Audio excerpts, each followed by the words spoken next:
One day, when I was quite young, I stumbled across that passage we read this morning from the book of Judges. And it was kind of story that an adolescent boy just can't get enough of. Oh, I loved it. I loved the violence. I loved the gory details of the story of Jael.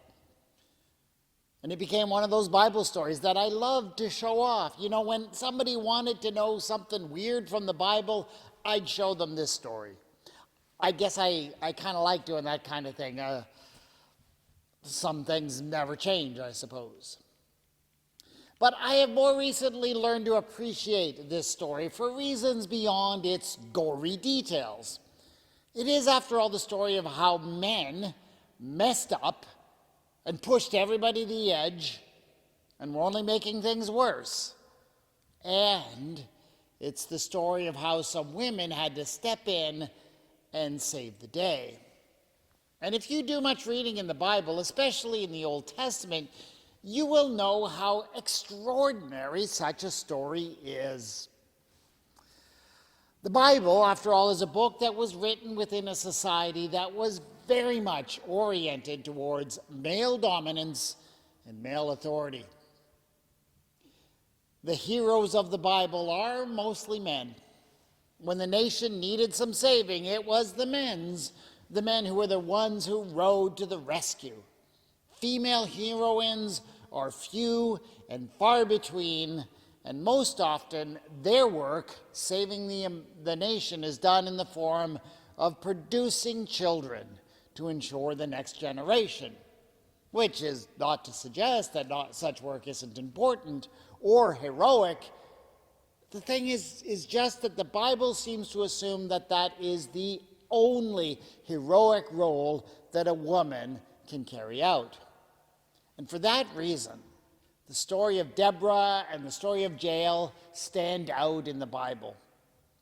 But unfortunately, our tradition has often ignored their stories, and that's a real shame. Because while it is true that, the Bible is very much focused on the stories of men and their fates, but it is not true that it completely discounts the women of the history of faith.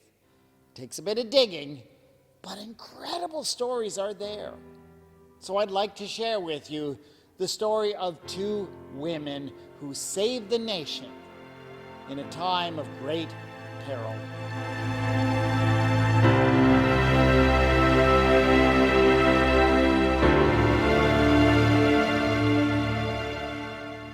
Deborah sat beneath a palm tree in the hill country of Ephraim, as she did most every day. This place, holy and sanctified, was so closely associated with this woman that you just had to say the palm of Deborah and everyone knew exactly what tree you were talking about. Deborah was acknowledged by all to be a wise and thoughtful woman. So respected were her opinions that people would come from miles around to stand before her and ask her to settle their arguments and their disputes. She sought always to act with justice and compassion, and so her judgments were greatly valued. Because they believed that she had been designated by God to lead the nation, they called her Embe Yisrael, the mother of Israel. But while Deborah could help people work out their disputes, she also knew that they struggled collectively with a great challenge. Jabin, king of Hazor, was a very wealthy and powerful man throughout the region, and he used his wealth and his power and his influence to exploit the Hebrew people. He kept them from living peacefully within the land and profiting from the work of their hands. Through his chief enforcer, Sisera, he squeezed the people to wring every last bit of profit out of them. And so Deborah felt, understandably, that if she was going to be a true leader, she ought to have the courage to tackle such a system of exploitation that was destroying her people. But there was a problem. Such systematic exploitation of Jabin and Sisera could only be challenged through direct confrontation. But in that culture, it was simply not considered seemly for a woman to engage in such activities.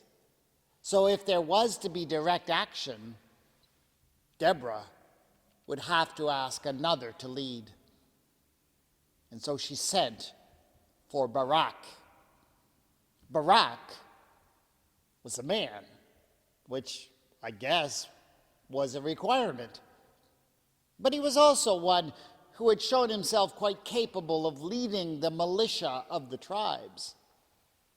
She knew that if he spoke on her behalf and asked the tribes to come together in the name of the Mother of Israel, they would respond.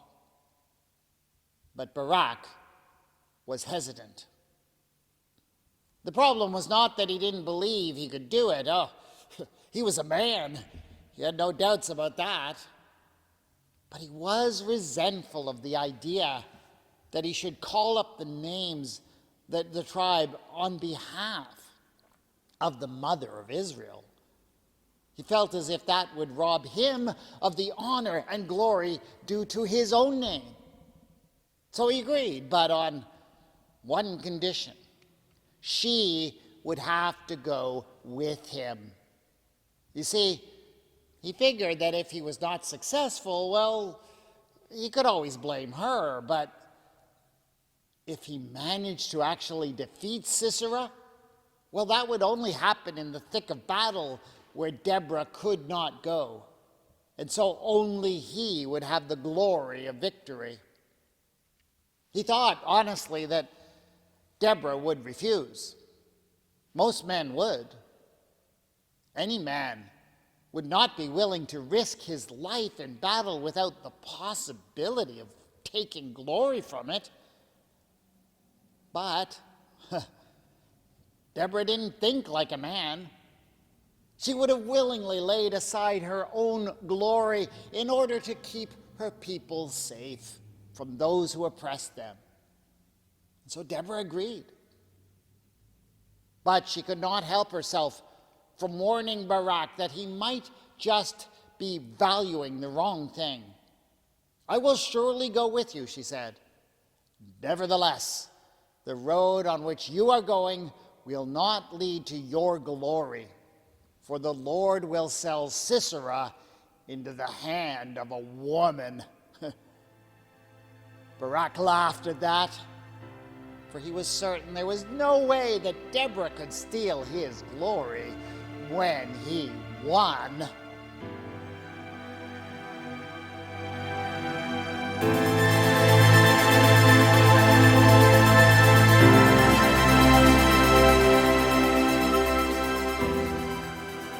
Jael was the wife of Heber, a Kenite. And like most Kenites, Heber lived a rather precarious existence in the territories of Israel. For he lived as a nomad, herding sheep and goats and cattle and living in tents as he traveled around in search of pastures. And as a herder, well, he would often clash with the Israelite tribespeople. For the Israelites were just trying to eke out lives, living on little plots of land that they farmed. And they resented herders like Heber, who let his animals graze on their land and destroy their crops. And so Heber needed some protection from his enemies, the Israelites. And so he went and sought out the only strong man he could find, and one who had no love or respect for the Israelites. Heber made a deal with Sisera, a protection deal. He paid off Sisera, who then made sure that bad things happened to anyone who clashed with Heber. So really, Heber was participating in the exploitation of the settled Hebrews. Jael, his wife, of course, hadn't been consulted about any of that. She was simply expected to go along with it. But Jael was not just a possession belonging to her husband. Oh yes, the Israelites might have a law that said, you shall not covet your neighbor's house, you shall not covet your neighbor's wife, or male or female slave, or ox or donkey, or anything that belongs to your neighbor. That law assumed that she was nothing but her husband's possession, but she knew she was more than that. For Jael had eyes to see and a brain to interpret what she saw. She knew how Sisera was oppressing the people of Israel. She knew it wasn't right. And yes, the safe thing to do would have been to keep her head down and just do whatever her husband told her. But was Jael that kind of person?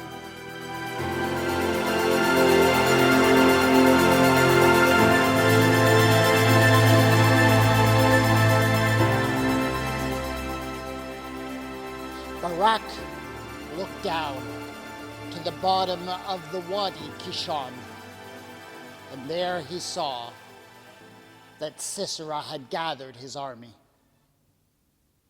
And he quailed at the sight. For the army of Hazor was massive and very well equipped. There had to be 900 iron chariots on the floor of that valley.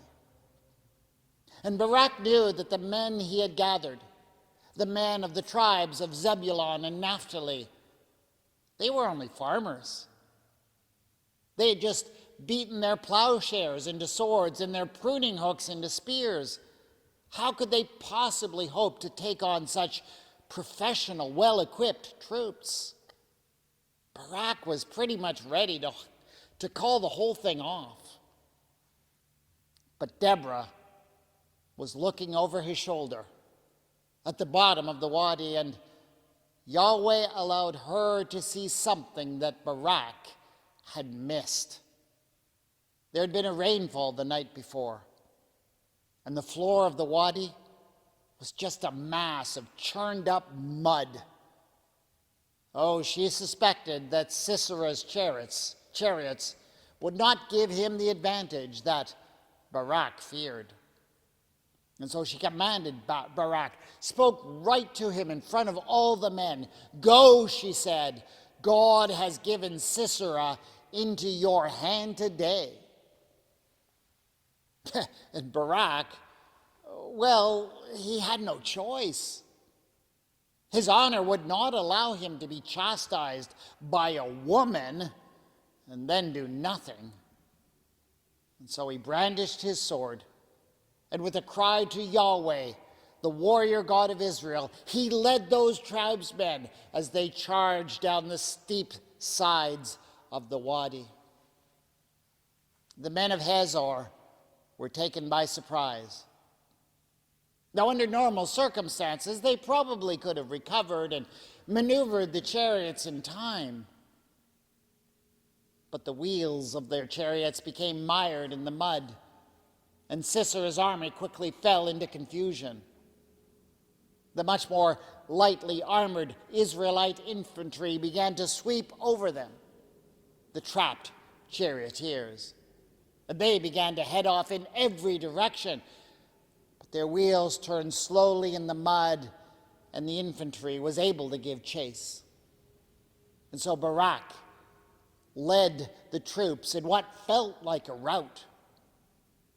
Yes, they had victory that day. But there was no honor for Barak. For in the confusion, while everyone was concentrating on the chariots, Sisera, the evil Sisera, had slipped away on foot. And so Barak knew that at least part of what Deborah had promised him had come to pass. He would not have glory due for this victory, not if the general wasn't taken. But as he looked across the field and he saw Deborah standing there, he took solace in one thing. At least all she had predicted had not come to pass. She had not stolen his glory. At least the worst hadn't happened, and he had not been outshone by a mere woman.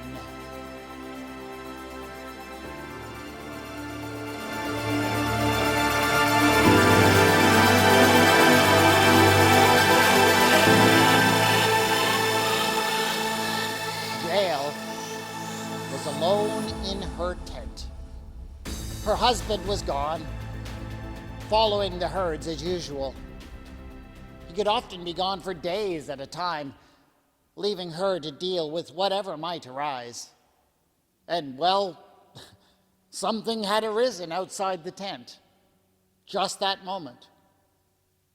There had been sounds of battle beyond the hills for hours now.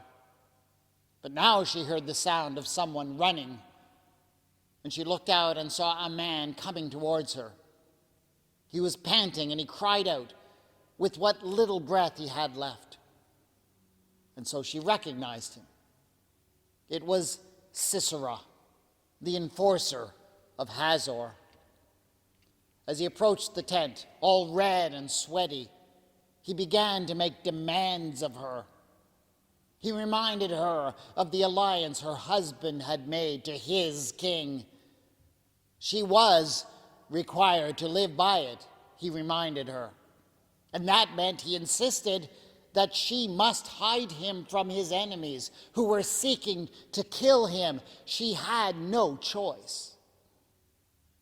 And so Jael responded to him. Oh, my poor dear, she said, turn aside. My Lord, turn aside to me. Have no fear. And so he came into the tent. But he still seemed to be afraid that his pursuers were only a little behind him. He insisted that she hide him inside the tent. So she laid him down in a corner and covered him over with a rug. As one final demand, he told her to get him some water to drink. You see, he had been fighting all day and running away, too. As she turned away to fetch what he had requested, her eye fell on something. It was right there by the tent flap, a skin of milk. She had actually filled it from the she-goat only minutes before Sisera had appeared. It was still warm. And as a mother, Jael knew that warm milk can perform wonders to calm an impetuous child, even to send it to sleep. Ever since he had appeared, Sisera had been acting like an impetuous child, so she decided to give him the milk to drink instead of water. Oh, and it worked like a charm. The exhausted man fell deeply to sleep. Jael should not have done what she did next. It was a betrayal of the alliance her husband had made with the king of Hazor. What's more, it violated the laws of hospitality. Anyone who had been invited into her tent was under her protection. But again, had he really been invited? Or had he just sort of barged in? In the tent that day, something finally changed for Jael. She knew the damage that Sisera had done to the people of Israel. She knew that even if it was best to just let him have his way, in the interest of her own self, her own family, it was not the right thing to do. She also knew that no one else was going to do anything about any of this. So she decided she would.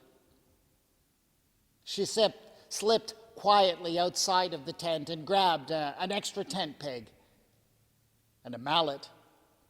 And the rest is a gory story that will fascinate many an adolescent boy. When Jael went to find Barak and to bring him back to the tent so that he might witness the results of her handiwork, she expected him to be pleased. His enemy was gone. But his face fell, and he muttered darkly something about how the mother of Israel had tricked him.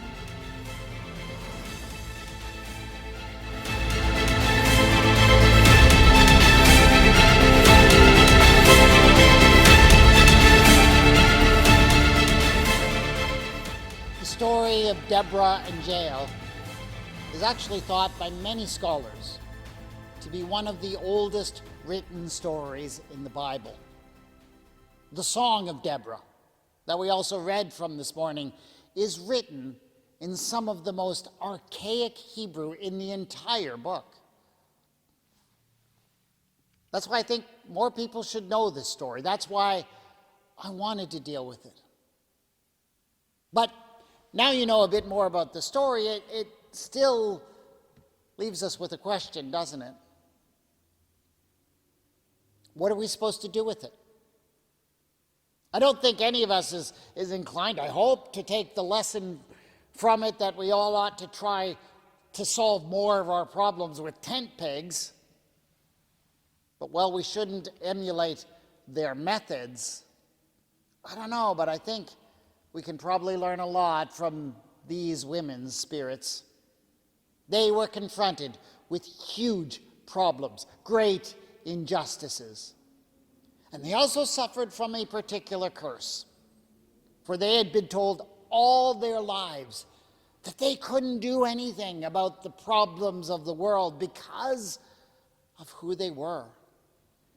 And I think we're all given that message. Many of us are given it constantly. What's the point of trying to challenge injustice? Who do you think you are? You're just a woman, just a member of a minority, just a small church, just a, we'll fill in the blank. You know what I mean. Why even try? But whenever anyone makes you feel like that, shouldn't you be able to tell them the story of a woman sitting under a palm tree, another who just finished milking a goat? If God could use them, why not you? Why not us? Why not?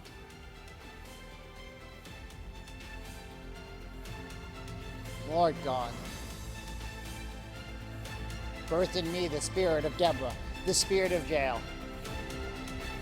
It says, why not me?